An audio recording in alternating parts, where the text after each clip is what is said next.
Hi guys, this is electrical inspection गुरु और स्वागत है आपका पुनः इलेक्ट्रिकल इंस्पेक्शन गुरु चैनल में, जिसमें हमने 1 से 20 तक के क्वेश्चन को अपने पहले वीडियो में कवर किया है। अब इसके बाद हम 21 से 40 नंबर तक के क्वेश्चन को अब इस वीडियो के माध्यम से कवर करेंगे।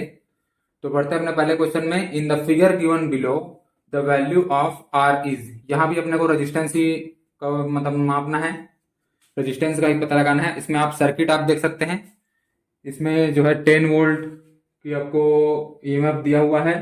इसमें एम्पियर, इसमें आपका करंट शो नहीं किया है, तो इसलिए आप एज्यूम कर लेंगे। यहाँ पर रेजिस्टेंस अपने को फाइंड करना है और यहाँ पर जो है 10 ओम का रेजिस्टेंस है, यहाँ पर भी 10 ओम का रेजिस्टेंस है और यह दोनों जो है वह पैरेलली कनेक्ट हैं एक दूसरे से। इसको अपन मिक्स करके इसको आंसर क्या आ जाएगा, 10/2 इज इक्वल टू होता है आपका 5 ओम। तो इस सर्किट को हम इस प्रकार से और लिख सकते हैं, जैसे इस प्रकार से।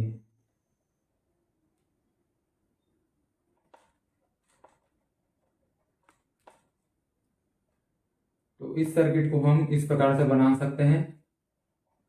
इस पैरेलल में दोनों कनेक्ट है इसलिए वो हाफ हो जाएगा। तो यहाँ आ जाएगा आपका 5 ओम, यहाँ पर आएगा आपका 8, यहाँ पर आपका रेजिस्टेंस का रेजिस्टेंस रहेगा, यहाँ पर आपका 8 एम्पियर जो फ्लो हो रहा है वो है, और यहाँ पर आपका ईएमएफ है आपका 100 वोल्ट। तो ये आपको इस सर्किट को आप इस तरह से बना सकते हैं।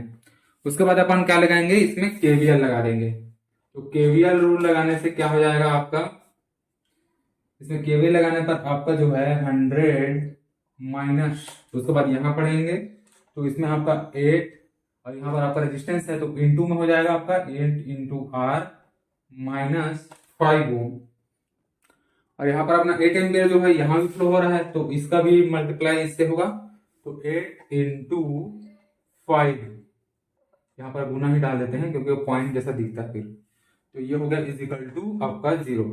तो इसको अपन गुना कर लेते हैं तो इसमें आएगा आपका 100 का 100 आएगा, यहाँ पर 8R का 8R minus 8×5=40 is equal to 0। तो अपन 8R को इधर ही रख देते हैं और इनका पक्षांतर करते हैं तो हो जाएगा 60, और 8 और 60 का अपन भाग देंगे तो आ जाएगा आपका आंसर 7.5 ओम। तो यह हो गया जी आपका आंसर। और उसमें ऑप्शन में आपका कौन सा नंबर में है, सी। तो ऑप्शन सी 7.5 ओम हो गया आपका इस क्वेश्चन का आंसर। एक बार और मैं आपको पूरा समझा देता हूँ कि ये अपना सर्किट था, क्वेश्चन में ये वो सर्किट दिया हुआ था।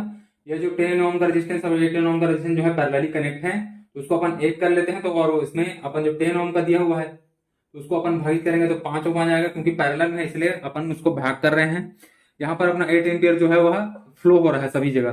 तो अपन इस टाइप से सर्किट का निर्माण कर लेते हैं और इस टाइप से सर्किट का निर्माण करने पर अपन जो है यहाँ पर लगाएंगे अपन केवीएल। तो केवीएल लगाने पर आपका यह हो जाएगा, यहाँ पर 100 माइनस 8 इंटू आर, यहाँ लिखते हैं माइनस 8 इंटू 5 हो जाएगा, तो यहाँ पर 0। उसके बाद गुना करने पर ये जो है आंसर आपका आएगा 7.5 ओम। तो अब बढ़ते अपने 22वें क्वेश्चन की ओर। The equivalent resistance between the points A and D is. तो यहाँ पर आपके ऑप्शन दिए हुए हैं। ए आपका है 10 ओम, बी है आपका 20 ओम, सी है आपका 30 ओम और डी है आपका 40 ओम। तो हमें जो है ए एंड डी पॉइंट के अपन को रेजिस्टेंस बताना है इसमें।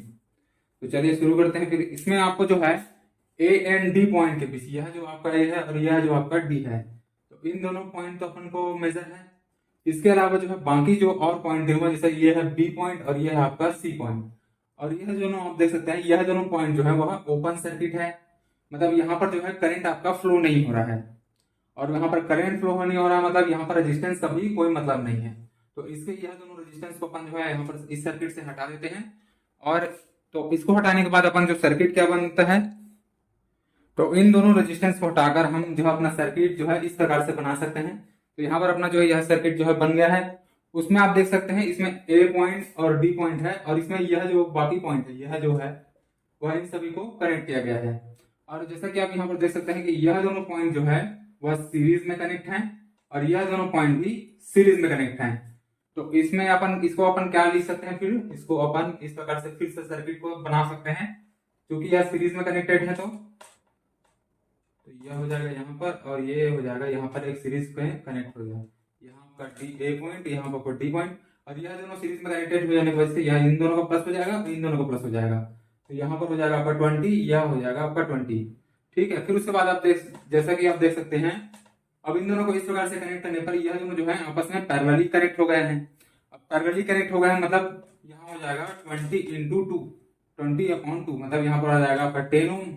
और यहाँ पर फिर इसको 10 ओम में रखने पर अपना जो सर्किट है वह इस शेप से आपका इस शेप से आ जाएगा, यह इस टाइप से बन जाएगा, इस शेप में बन जाएगा। तो यहाँ पर आप देख सकते हैं जैसे तीनों सर्किट जो है आप सीरीज में कनेक्ट हो गए। अब तीनों सर्किट के सीरीज में कनेक्ट होने के बाद इन तीनों को अपन जो है प्लस करेंगे, तो यहाँ पर आपका आंसर आता है 30। तो 30 ओम जो है आपका आंसर है, और आपका ऑप्शन में कौन से नंबर में दिया है, सी नंबर में 30 ओम। तो यह हुआ जी आपका इस क्वेश्चन का आंसर। तो अब बढ़ते अपने 23वें क्वेश्चन की ओर। RA and RB are the input resistance of circuit as shown below. The circuit extend infinitely in the directions shown. Which one of the following statements is true? मतलब आपका जो नीचे में ऑप्शन दिए हुए हैं कि RA = RB, मतलब आपको दो सर्किट दिया हुआ है, उसमें अपन को फाइंड करना है कि कौन सा स्टेटमेंट जो आपके ऑप्शन में दिया हुआ है वह सही है। इसमें आपको ऑप्शन दिया हुआ है RA = RB, बी ऑप्शन दिया है RA = RB = 0, और इसमें सी ऑप्शन है RA जो बड़ा का चिन्ह है उसमें RB, फिर डी ऑप्शन है आपका RB = RA/1 + RA। तो इसमें अपन को फाइंड करना है, तो इसमें आपका आंसर हो जाएगा option D, RB = RA/1 + RA। तो यह आपका इस क्वेश्चन का आंसर है। तो अब बढ़ते अपने 24वें क्वेश्चन की ओर। Consider the following circuit, what is the value of current I in the circuit. मतलब आपको यह सर्किट दिया हुआ है, उसमें आपके ऑप्शन दिए हुए हैं 4 ऑप्शन, इसमें आपको करंट की वैल्यू फाइंड करनी है। तो आप सभी जानते होंगे कि करंट I होता है V/R। तो इसमें V अपना दिया हुआ है 6 वोल्ट, अपने को पहले फाइंड क्या करना है, R की वैल्यू, मतलब रेजिस्टेंस आपको फॉलो करना है। तो आप जैसा कि देख सकते हैं इस सर्किट यह जो सर्किट है वह थोड़ा बड़ा नजर आ रहा होगा, इसमें जो है समझने में थोड़ा प्रॉब्लम जाएगा। अपन क्या करते हैं, इस सर्किट को थोड़ा छोटा बनाते हैं। तो अपन इस सर्किट को जो है वह सिंपल फॉर्म में इस टाइप से सर्किट जो है हम बना सकते हैं।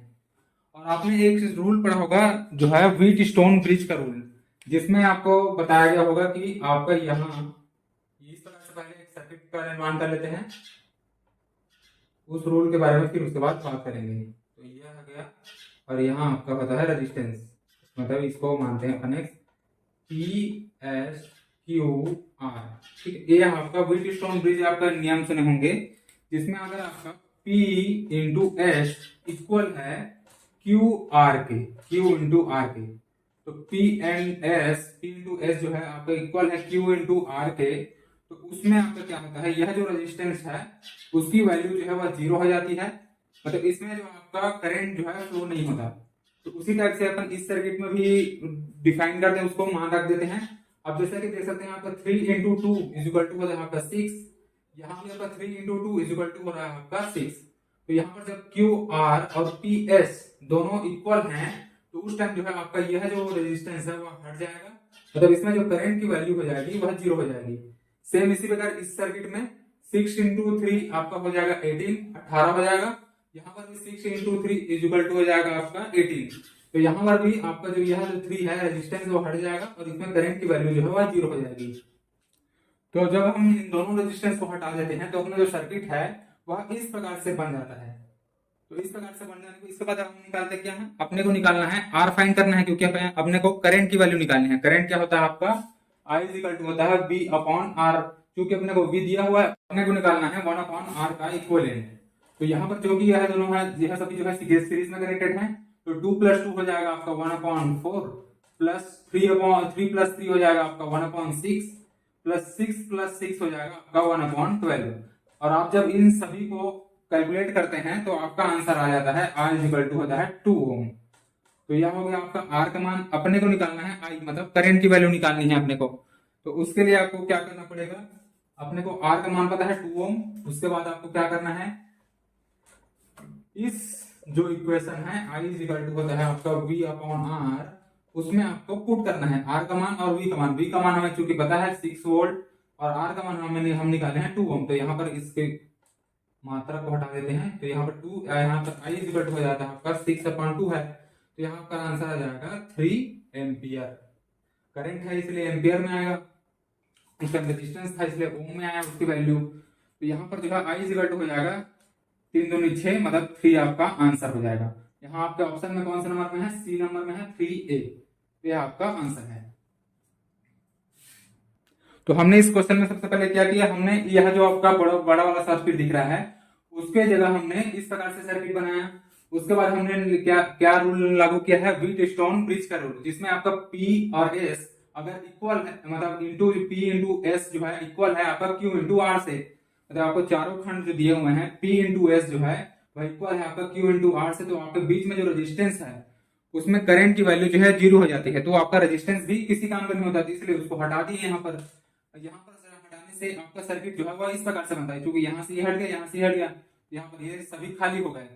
तो ये चूंकि अपने जो यह सभी है वह सीरीज में कनेक्टेड हैं और अपने को निकालना है I equal to V upon R। तो हमें V की वैल्यू पता है, R की वैल्यू फाइंड करनी है। तो R इक्विवेलेंट निकालने के लिए आपको क्या करना पड़ेगा, इन दोनों को जोड़ेंगे, यहाँ पर इन दोनों को जोड़ेंगे, यहाँ पर इन दोनों को जोड़ेंगे, जिससे अपना क्या हो जाएगा 1/4 प्लस 1/6 प्लस 1/12। तो इसका जब अपन गुना भाग करेंगे तो आपका आंसर आता है, रेजिस्टेंस का मान आता है कितना आया था 2 ओम। तो यहाँ पर रेजिस्टेंस का मान निकालने पर अपने को निकालना है current I equal to V upon R। तो I equal to V upon R होता है, V का मान अपने को दिया हुआ है पहले से 6 वोल्ट क्वेश्चन में दिया हुआ है, R का मान हम निकाले हैं 2 ओम। तो उसके बाद अपन इसको डिवाइड करेंगे तो आपका आ जाएगा 3 एम्पियर। तो यह हो गया आपका आंसर। तो अब बढ़ते अपने 25वें क्वेश्चन की ओर कि what is the potential drop across the 18 ohm resistor in the figure. मतलब आपको जो यह सर्किट दिया हुआ है उसमें अपन को 80 ओम के अक्रॉस कितना वोल्टेज ड्रॉप होगा यह बताना है। इसमें आपके ऑप्शन दे दिए गए हैं, ए में आपका है 20 वोल्ट, बी है आपका 15 वोल्ट, सी है आपका 10 वोल्ट और डी है आपका 5 वोल्ट। तो इसमें सबसे पहले अपन को क्या फाइंड करना है, करंट निकालना है। तो करंट इज इक्वल टू होता है आई इज इक्वल टू होता है आपका V अपॉन R, और चूंकि इसमें V दिया हुआ है आपका 225 वोल्ट, तो आपको 25 वोल्ट लिख देंगे। और यहाँ पर रेजिस्टेंस आपका दिया हुआ है 100, 80 प्लस 20 यह हो गया आपका 100 ओम। तो यहाँ पर यह दिया हुआ है, तो इसमें आपका भाग करेंगे आपको इसमें आएगा 1/4 ओम, सॉरी एम्पियर। आपका करंट है इसलिए यहाँ पर आ जाएगा आपका एम्पियर। क्या हुआ एक बार और बता देता हूँ, यहाँ पर आपका 80 है रेजिस्टेंस, यहाँ पर आपका 20 है, दोनों हो जाएगा आपका प्लस, दोनों सीरीज में कनेक्ट है क्योंकि, तो यहाँ ये बन जाएगा आपका 100। और यहाँ पर आपको करंट फाइंड करना है पहले, तो V अपॉन R होता है इसका फॉर्मूला, V है आपका 25 वोल्ट, तो यहाँ पर 25 वोल्ट लिखेंगे, R है आपका 100, 18 प्लस 20 100 हो गया, तो यहाँ पर इसको यह लिखेंगे। उसके बाद यह दोनों में भाग होगा तो इसका आएगा 1/4 एम्पियर। तो यह आपका करंट निकल गया आपका 1/4 एम्पियर। तो अभी क्वेश्चन में क्या बोला है, आपको निकालना है 80 ओम रजिस्टर के अक्रॉस निकालना है, आपको पोटेंशियल ड्रॉप निकालना है 80 ओम रजिस्टर के अक्रॉस। पोटेंशियल ड्रॉप बोलने से पोटेंशियल क्या होता है आपका वोल्टेज, तो वोल्टेज ड्रॉप निकालना है आपको 80 ओम रजिस्टर के अक्रॉस। तो आपको वोल्टेज हो जाएगा, यहाँ पर हो जाएगा आपका 80 ओम, इसके अक्रॉस निकालना है। तो V इक्वल टू क्या होता है आपका 80 ohm resistor, V equal to क्या होता है आपका I इंटू R। क्योंकि अपन I जो है फाइंड कर चुके हैं और R भी है आपका 18 ओम रजिस्टर के अक्रॉस है, तो 18 ओम यहाँ भी लिख देंगे सेम पोजीशन। उसके बाद I है आपका 1/4, तो इसका लिख देंगे आपका 1/4, और R है आपका यहाँ पर 80 ओम के रजिस्टर के अक्रॉस निकालना है, तो यहाँ पर लिख देंगे आपका 80। तो यहाँ पर आपको कितना आंसर मिल जाएगा, V 80 ohm is equal to होता है आपका 20 वोल्ट, V आपका है 20 वोल्ट, तो ये आपका आंसर हो गया 20 वोल्ट हो गया थी आपका यहाँ पर आंसर।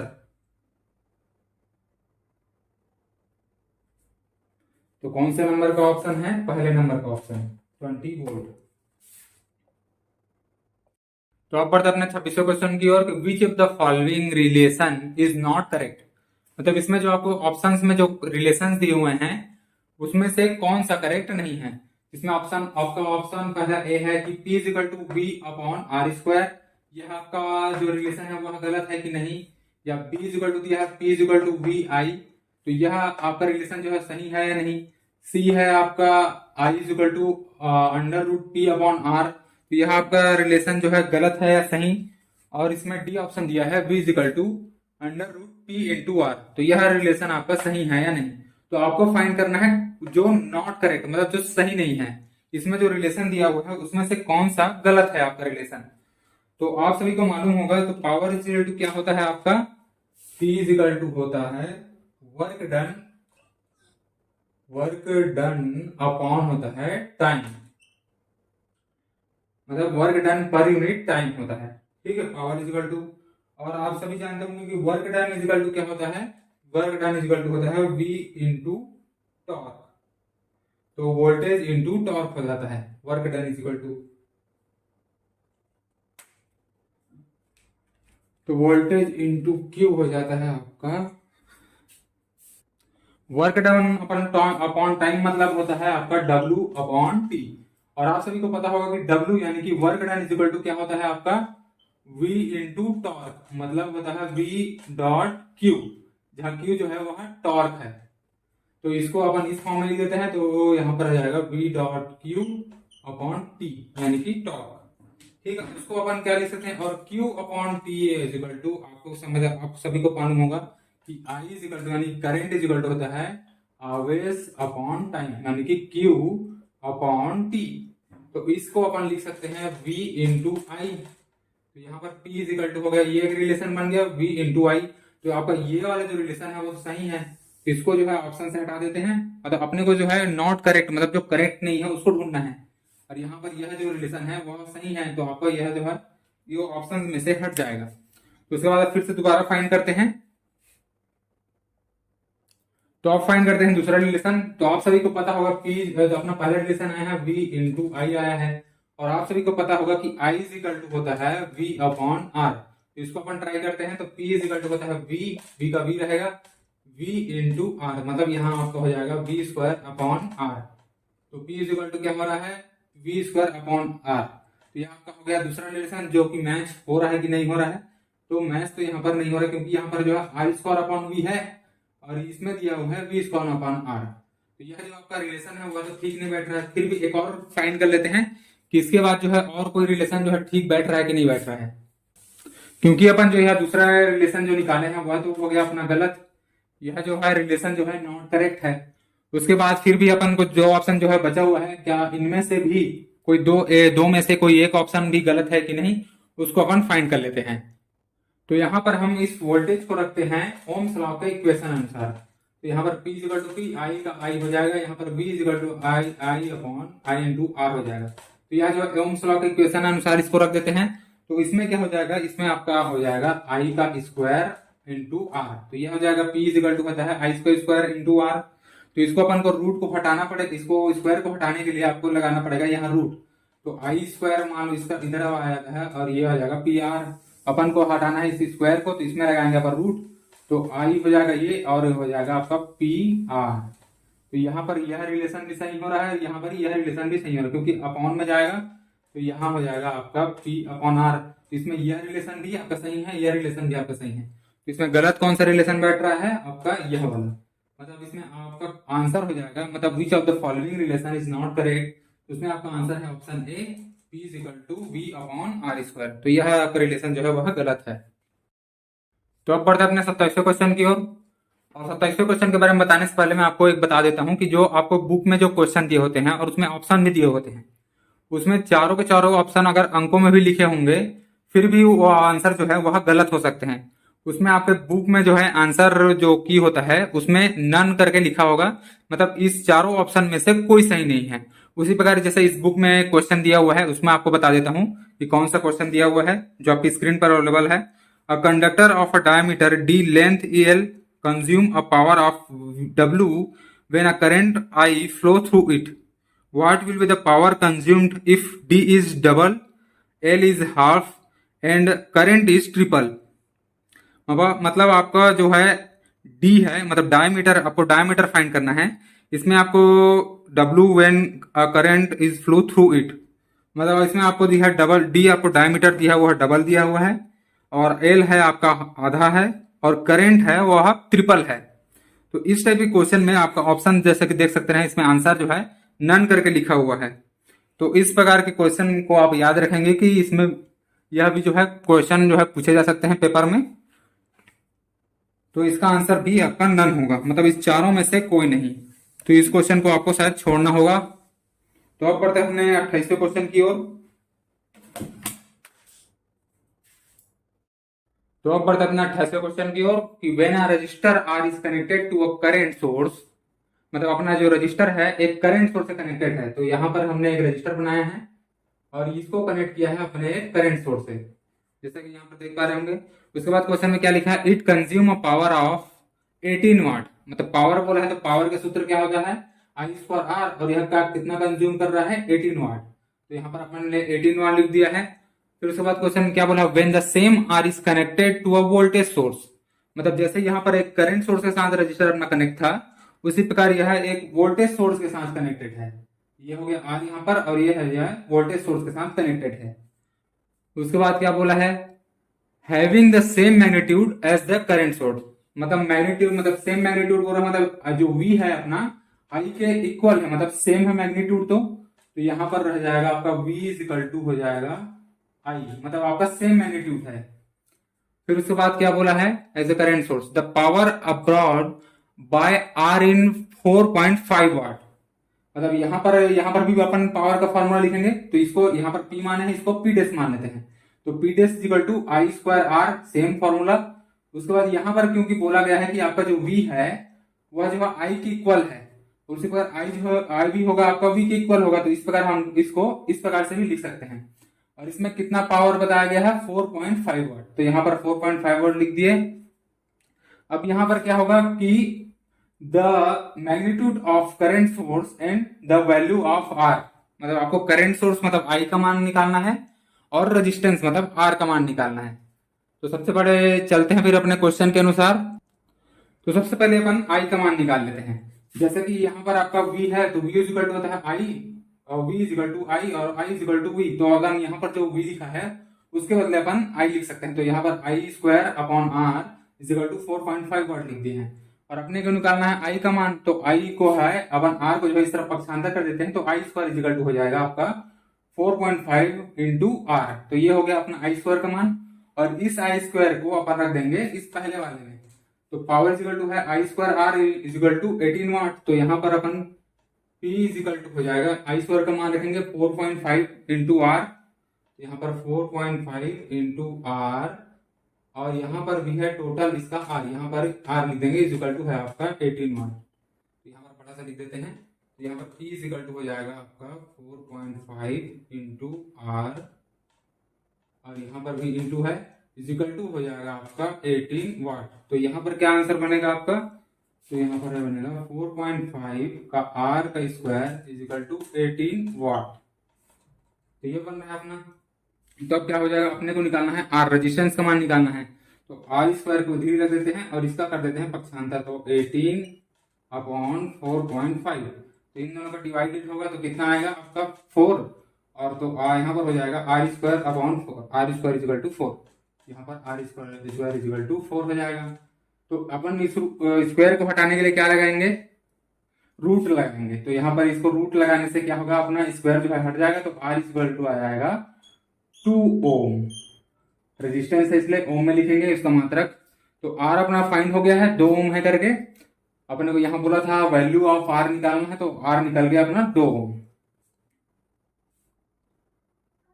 तो अपन यहाँ पर आर जो है 2 ओम निकाल चुके हैं। उसके बाद आप देखेंगे ऑप्शन में कि 2 ओम कहीं पर नजर आ रहा है क्या, बी ऑप्शन में देखिए आपको यहाँ पर 2 ओम नजर आ रहा है। इससे आप पता लगा सकते हैं, क्योंकि इसके अलावा और कहीं पर भी रेजिस्टेंस का मान जो है 2 नहीं लिखा है।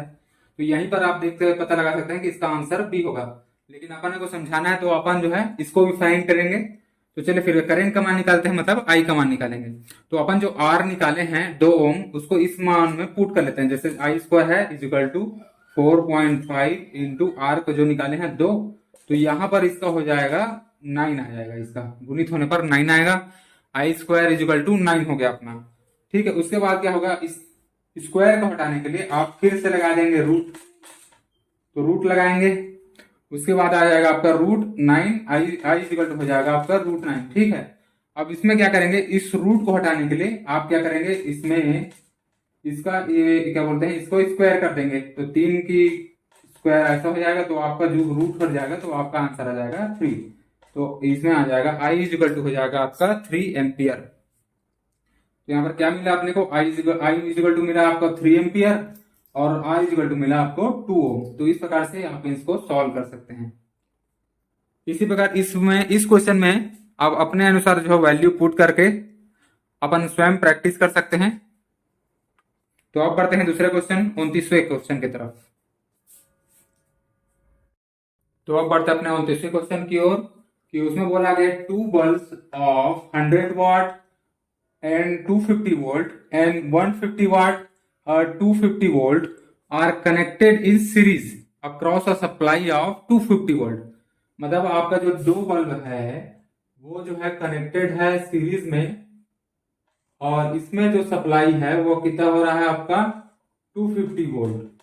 तो 250 वोल्ट जो है सप्लाई है, और आपका यह जो 2 बल्ब है इसमें एक बल्ब जो है आपका 100 वाट, इसको बंद कर लेते हैं, 100 वाट और 250 वोल्ट से कनेक्टेड है, और यह जो है आपका W/250 वोल्ट से कनेक्टेड है।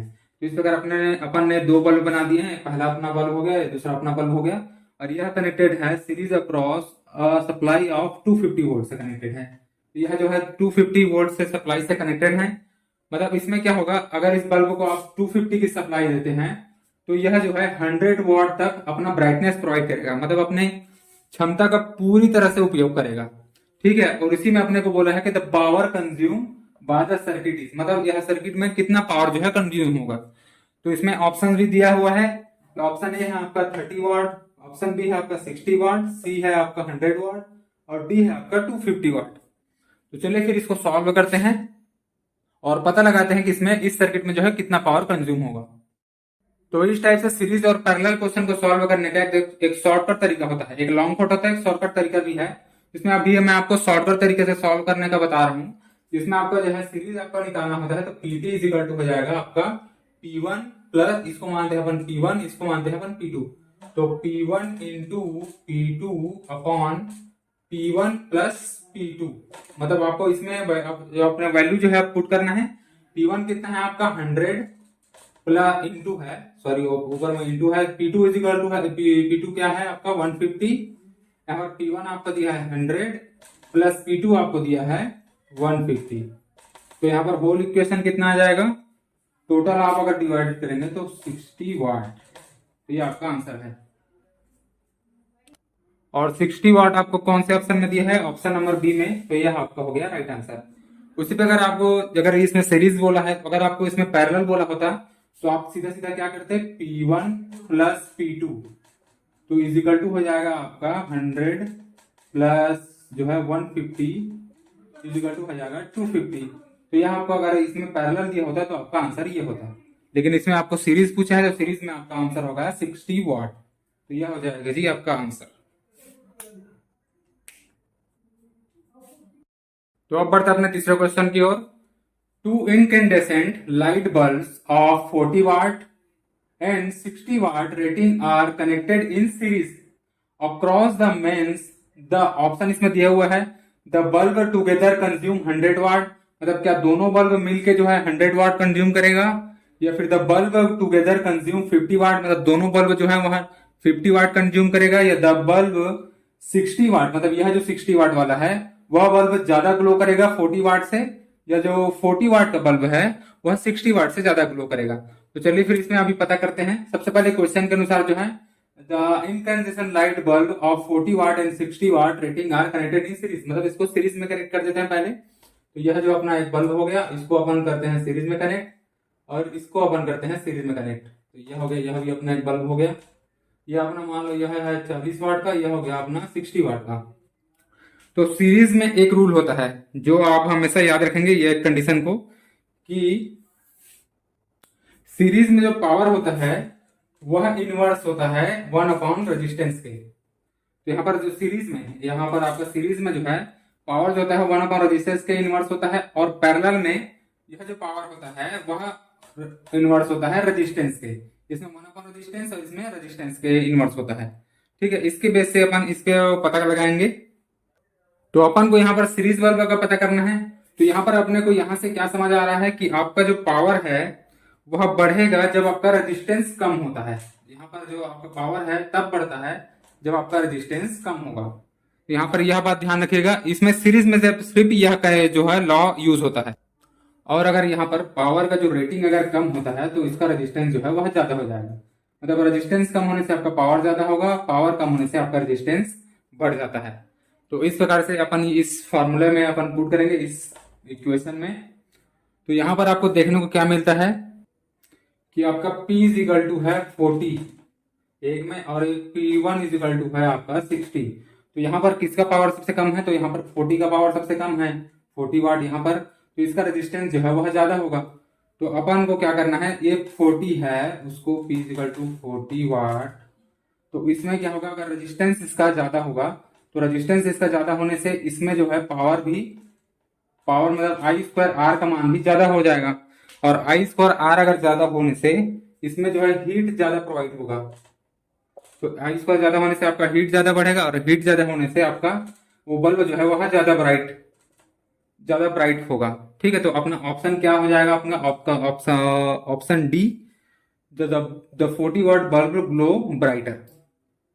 क्योंकि आपका जो यहाँ पर है रेजिस्टेंस ज्यादा है, रेजिस्टेंस ज्यादा होने से आपका आई स्क्वायर आर का मान ज्यादा हो जाएगा। आई स्क्वायर आर का मान अगर ज्यादा होता है तो आपको बल्ब में जो है हीट ज्यादा प्रोड्यूस होगा। हीट ज्यादा प्रोड्यूस होगा तो आपका बल्ब जो है ज्यादा ब्राइट ग्लो करेगा। तो मतलब आपका और कौन से सेक्शंस में हो रहा है यहाँ पर, P इक्वल टू है जब आपका 40 वाट है, जिसमें 40 वाट, क्योंकि इसमें अपन जो है बल्ब की रेटिंग जो है वह कम है। अगर यह 60 वाट होता है तो इसमें जो है रेजिस्टेंस जो है कम होने लगता है। रेजिस्टेंस कम होने से यह जो है बल्ब अपना ज्यादा ब्राइट ग्लो नहीं करता। तो यहाँ पर क्योंकि आपका जो रेटिंग है वह कम है और रेजिस्टेंस आपका हाई है, तो इस वजह से आपका जो 40 वाट बल्ब है वह ज्यादा ब्राइट ग्लो करेगा। तो अब बढ़ते अपने 31वें क्वेश्चन की ओर कि how many 200 watt lamps the incandescent lamp connected in series would consume the same total power as a single 100 watt incandescent lamp. मतलब जो है आपका एक 100 वाट का एक लैंप है, 100 वाट अप्रोक्स 220 वोल्ट लैंप है जो आपका कंज्यूम कर रहा है आपका 100 वाट, जो पावर कंज्यूम कर रहा है आपका 100 वाट का। क्वेश्चन में ये बोला गया है कि आप कितने ऐसे लैंप जो 200 वाट और 220 वोल्ट लैंप का यूज करेंगे जिससे कि जो टोटल पावर है वह पीटी इज इक्वल टू 100 वाट आना चाहिए। तो अपन ट्राई कर लेते हैं, और सीरीज में कनेक्ट करना है, series in connected in series लिखा है। तो यहाँ पर अपन पहले एक बल्ब जो कनेक्ट कर लेते हैं, फिर उसके बाद दूसरे बल्ब, दो बल्ब से पहले देखते हैं क्योंकि ऑप्शन में नॉट पॉसिबल 4 3 2, मतलब 4 बल्ब से होगा या 3 बल्ब से होगा या 2 बल्ब से, ऐसा दिया हुआ है ऑप्शन में। तो सबसे शुरुआत हम करेंगे 2 बल्ब से। तो यहाँ पर 2 बल्ब को जो है कनेक्ट कर लिए हैं, 200 वाट 200 वाट जो ये दोनों कनेक्टेड है। तो अब अभी इससे पहले वाले क्वेश्चन में आपको बताया था कि सीरीज का क्या सूत्र हो रहा है आपका P1 into P2 upon P1 plus P2। तो यह है सीरीज का फॉर्मूला होता है। और पैरेलल का क्या फॉर्मूला होता है आपका P1 प्लस P2। यह है सीरीज का फॉर्मूला, यह है पैरेलल का फॉर्मूला। तो अगर यहाँ पर पैरेलल लिखा होता तो आप ये वाला फॉर्मूला यूज करते, और सीरीज लिखा है तो आप ये वाला फॉर्मूला यूज करेंगे। तो इसके अकॉर्डिंग क्या हो जाएगा आपका P1 क्या है 200 प्लस P2 क्या है आपका 200 अपॉन P1 क्या है आपका 200 और प्लस है आपका यहाँ 200। तो यह जो टोटल आंसर आएगा वो आता है आपका 2। तो आप जो है 200 वाट के 2 बल्ब यूज करेंगे तो आपका जो टोटल पावर कंज्यूम होगा वह है 100 वाट। यहाँ पर 2 नहीं आएगा, यहाँ पर आएगा 100। तो यहाँ पर अपन 2 बल्ब का यूज किए हैं। तो यहाँ पर इससे क्या पता चलता है कि आपका जो है 2 लैंप यूज करेंगे आप 200 वाट के, तो आपका जो टोटल पावर कंज्यूम होगा वह पीटी इज इक्वल टू 100 वाट। तो यह आपका आंसर हो गया ऑप्शन नंबर डी। तो अब बढ़ते हैं 32वें क्वेश्चन की ओर। Certain network consist of a large number of ideal linear resistance, one of which is designed as R and two constant ideal sources. The power consumed by R is P1 when only the first source is active and P2 when the second source is active. If both sources are active simultaneously, then the power consumed by R is, तो इसमें आपके option दिए हैं P1 plus minus P2 B है आपका root P1 plus minus root P2, और सी है आपका अंडर रूट जो है P1 प्लस माइनस P2 का होल स्क्वायर, और डी ऑप्शन है आपका P1 प्लस माइनस P2 का होल स्क्वायर। तो इसमें आपका राइट आंसर क्या है? तो इसमें आपका राइट आंसर है option C, under root P1 plus minus under root P2 का होल स्क्वायर। तो अब बढ़ते हैं अपने 33वें क्वेश्चन की ओर। The incandescent bulb rated respectively as P1 and P2 for operation at a specified main voltage are connected in series across the mains as shown in figure. Then the total power supplied by the main to the two bulbs. तो इसमें आपके answer क्या हो जाएगा? आपका answer हो जाएगा इसमें option A P1 plus P। तो अब बढ़ते अपने 34वें क्वेश्चन की ओर। A short in any types of circuit causes the total circuit, मतलब किसी जगह आपका शॉर्ट सर्किट होता है तो इस ऑप्शन में से कौन कौन सी चीजें होगी? इसमें आपका ऑप्शन दिया हुआ है, ए है आपका ऑप्शन है resistance to decrease, option B है आपका power to decrease, option C है आपका करंट टू इंक्रीज, और ऑप्शन 4 है आपका वोल्टेज टू इंक्रीज। मतलब अगर आपको कहीं पर भी शॉर्ट सर्किट हो रहा है किसी जगह भी, तो शॉर्ट सर्किट का उन स्थिति में अपना कौन कौन सा चेंजेस आएंगी? तो कौन कौन से चेंजेस आती है? तो सबसे पहला चीज ये होता है कि अगर आपका यहाँ पर हो गया आपका शॉर्ट सर्किट होता है तो सबसे पहले अपना क्या होगा? रेजिस्टेंस हो जाएगा, वह जो होता है कम हो जाता है रेजिस्टेंस, और उसमें रेजिस्टेंस कम होने के बाद क्या होता है? आपका जो करंट होता है वह इंक्रीज हो जाता है। यह नॉर्मली सबको पता रहता है कि आपका जब शॉर्ट सर्किट होगा तो आपका रेजिस्टेंस जो है वो घट जाता है, मतलब कम हो जाता है, और आपका करंट जो है वो बढ़ जाता है। तो इसमें आपका ऑप्शन क्वेश्चन में आपका आंसर क्या रह जाएगा? आपका ऑप्शन नंबर सी, जिसमें पहला एंड थर्ड है, फर्स्ट एंड थर्ड, जिसमें पहला है आपका जो है रेजिस्टेंस टू डिक्रीज और थर्ड है आपका करंट टू इंक्रीज। तो यह हो गया जी आपका आंसर इस क्वेश्चन का। तो अब बढ़ते अपने 35वें क्वेश्चन की ओर। इसमें पूछा गया है विच of the following is not bilateral element, मतलब इनमें से कौन सा जो है वह बाइलेटरल एलिमेंट नहीं है। इसमें ऑप्शन दिया हुआ है आपका कांस्टेंट करंट सोर्सेस, बी है आपका रजिस्टर, सी है आपका इंडक्टर, और डी है आपका कैपेसिटर। तो इसमें क्या पूछा गया है? आपका बाइलेटरल एलिमेंट। तो इस क्वेश्चन का आंसर जानने से पहले हम ये समझ लेते हैं कि बाइलेटरल एलिमेंट क्या होता है। तो वह एलिमेंट जिसकी करंट की प्रॉपर्टी चेंज नहीं होती अगर आप करंट का डायरेक्शन भी चेंज कर देते हैं तो, मतलब जैसे कि यह एक रेजिस्टेंस हो गया, ठीक है, यहां से 5 ओम का मान लो या 10 ओम का, चलो 10 ओम का जो है करंट जो है वो फ्लो हो रहा है, मतलब 10 ओम का 10 एम्पियर का जो है वह करंट जो है वो फ्लो हो रहा है, ठीक है। और अगर इसी प्रकार से यहां से भी अपन जो है 10 एम्पियर का जो करंट है वहां से फ्लो कर लेते हैं, तो इसमें जो है करंट की प्रॉपर्टी जो है वह चेंज नहीं होती। तो इसे कहा जाता है आपका बाइलेटरल एलिमेंट, मतलब वह एलिमेंट जिसकी प्रॉपर्टी चेंज नहीं होती, मतलब वह एलिमेंट जिसकी करंट की प्रॉपर्टी चेंज नहीं होती अगर आप करंट का डायरेक्शन चेंज कर देते हैं तो उसे कहा जाता है आप बाइलेटरल एलिमेंट। तो इसमें कौन कौन सा ऑप्शन अपने जो है कौन कौन से बाइलेटरल एलिमेंट नहीं है? तो इसमें आपका जो है कैपेसिटर है, बाइलेटरल एलिमेंट है, इंडक्टर आपका बाइलेटरल एलिमेंट है, रजिस्टर आपका बाइलेटरल एलिमेंट है। इसमें जो ऑप्शन ए है कांस्टेंट करंट सोर्स, वह जो है आपका यूनी बाइलेटरल एलिमेंट है। तो इसमें आपका आंसर क्या हो जाएगा? Option a constant current source, option A हो जाएगा आपका इसमें राइट आंसर, क्योंकि इसमें आपका ऑप्शन ए जो है कांस्टेंट करंट सोर्स वह जो आपका यूनी बाइलेटरल एलिमेंट है, और बाकी जो 3 है वह बाइलेटरल एलिमेंट है जिसमें करंट का डायरेक्शन चेंज करने से उसकी प्रॉपर्टी चेंज नहीं होती। लेकिन ऑप्शन ए में जो है उसकी यूनी बाइलेटरल एलिमेंट में और करंट का डायरेक्शन चेंज करने से उसकी जो प्रॉपर्टी है वह चेंज हो जाती है। तो अब बढ़ते हैं 36वें क्वेश्चन की ओर। The circuit having same properties in other direction, मतलब जैसा कि अभी पिछले क्वेश्चन में हम लोग बात की है कि वह सर्किट जो सेम प्रॉपर्टी रखता है डायरेक्शन चेंज होने से, मतलब दोनों तरफ डायरेक्शन चेंज होने से। जैसे अभी मैंने आपको रेजिस्टेंस के फॉर्मूले में बताया कि यहाँ से जो है 10 एम्पियर का करंट बह रहा है, यहाँ से 10 एम्पियर का करंट बह रहा है, लेकिन दोनों तरफ चूंकि, लेकिन क्या होता है इसकी जो प्रॉपर्टी वह चेंज नहीं होती, उसे कहा जाता है अपना बाइलेटरल एलिमेंट। तो बाइलेटरल एलिमेंट इसमें ऑप्शन नंबर ए है, ऑप्शन नंबर ए में आपको लिखा है बाइलेटरल एलिमेंट, तो यह उसका हो गया राइट आंसर।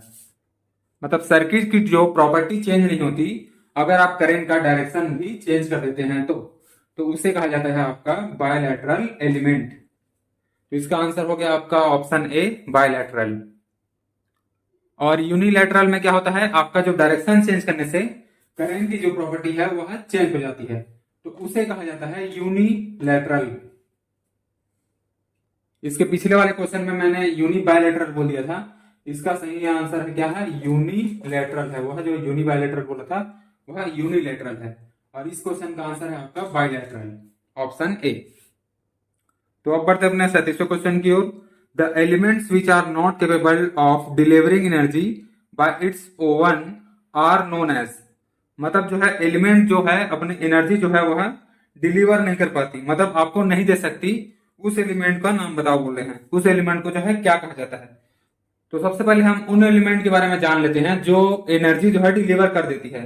जैसे कि आपका जो है क्या हो गया, आपका बैटरी हो गए, बैटरीज हो गए, वह एलिमेंट जो है वह आपका एनर्जी डिलीवर कर लेते हैं, या जनरेटर हो गए। तो इन सभी एलिमेंट को कहा जाता है आपका एक्टिव एलिमेंट। तो वह एलिमेंट जो एनर्जी जो है डिलीवर कर पाते हैं उसे कहा जाता है आपका एक्टिव एलिमेंट। और वह एलिमेंट जो एनर्जी डिलीवर नहीं कर पाते, जो आपका क्वेश्चन में पूछा गया है, उसे कहा जाता है पेसिव एलिमेंट। तो आपका इसमें इस क्वेश्चन में 37वें नंबर के क्वेश्चन में आंसर हो गया आपका option number C, passive element. वह एलिमेंट जो एनर्जी डिलीवर नहीं कर पाते उसे कहा जाता है पेसिव एलिमेंट, और वह एलिमेंट जो एनर्जी डिलीवर कर पाते हैं उसे कहा जाता है एक्टिव एलिमेंट, मतलब ऑप्शन डी। तो इस क्वेश्चन में आपका राइट आंसर है option number C, passive elements. तो अब बढ़ते अपने 38वें क्वेश्चन की ओर। A network having one or more than one source of EMF is known as. EMF यहाँ है इलेक्ट्रोमोटिव फोर्स। एक बार और क्वेश्चन रिपीट कर लेते हैं। अ network having one or more than one source of EMF is known as. EMF क्या है, यहाँ पर एनर्जी सोर्स है, मतलब वह एलिमेंट जो एक या एक से अधिक एनर्जी सोर्स से जुड़ा हुआ होता है, मतलब वह एनर्जी दे सकता है। तो उस एलिमेंट को क्या कहा जाता है आपका एक्टिव एलिमेंट। इससे पहले हमने पढ़ा है। तो वह एलिमेंट जो एनर्जी दे सकता है उसे कहा जाता है एक्टिव एलिमेंट, और वह एलिमेंट जो एनर्जी नहीं दे सकता उसे कहा जाता है आपका पेसिव एलिमेंट। तो यहाँ इस क्वेश्चन का आपका आंसर हो गया एक्टिव एलिमेंट, जिसके पास एक या एक से अधिक सोर्स हो और जो एनर्जी दे सकता है वह होता है आपका एक्टिव एलिमेंट। इसमें ऑप्शन नंबर कौन सा है, option number B, active elements. तो अब बढ़ते हैं अपने 39वें क्वेश्चन की ओर। A circuit having neither any energy sources nor EMF source is called. मतलब वह एलिमेंट जिसमें जो है एनर्जी सोर्सेस नहीं है, मतलब वह जो है एनर्जी नहीं दे सकता, तो इससे पहले वाले क्वेश्चन में हमने पढ़ा उसे कहा जाता है पेसिव एलिमेंट्स। तो सेम उसी क्वेश्चन के अनुसार जो एनर्जी नहीं दे सकता उसे पेसिव एलिमेंट्स, और जो एनर्जी दे सकता है उसे एक्टिव एलिमेंट्स कहा जाता है। तो यह हो गया अपना 39 क्वेश्चन का भी कोई आंसर हो गया इसी क्वेश्चन आंसर में। तो अब बढ़ते अपने 40वें क्वेश्चन की ओर। A network in which all the elements are physically separable is called. मतलब वह जो नेटवर्क है जिसमें मान लो एक बोर्ड है, उसमें सभी जो इक्विपमेंट्स लगे होते हैं उसको हम फिजिकली सेपरेबल मतलब सेपरेट कर सकते हैं, उस नेटवर्क को क्या कहा जाता है। इसमें ऑप्शन आपके दिए हुए हैं, डिस्ट्रीब्यूटेड नेटवर्क, बी है आपका लम्प्ड नेटवर्क, सी है आपका पेसिव नेटवर्क, और डी है आपका रिएक्टिव नेटवर्क। तो वह नेटवर्क कौन सा है जिसमें हम फिजिकली सभी एलिमेंट्स को जो है सेपरेबल कर पाते हैं, उसका आंसर है आपका option number B, lumped network. तो यह हो गया आपका option number B, lumped network, जिसमें हम सभी एलिमेंट्स को जो है फिजिकली सेपरेट कर सकते हैं। Thanks for watching guys. अगर आपको वीडियो अच्छी लगे तो वीडियो को लाइक जरूर कीजिएगा और चैनल को सब्सक्राइब जरूर कीजिएगा। और इस वीडियो में किसी प्रकार की सुधार की आवश्यकता हो तो आप कमेंट करके बता सकते हैं। धन्यवाद।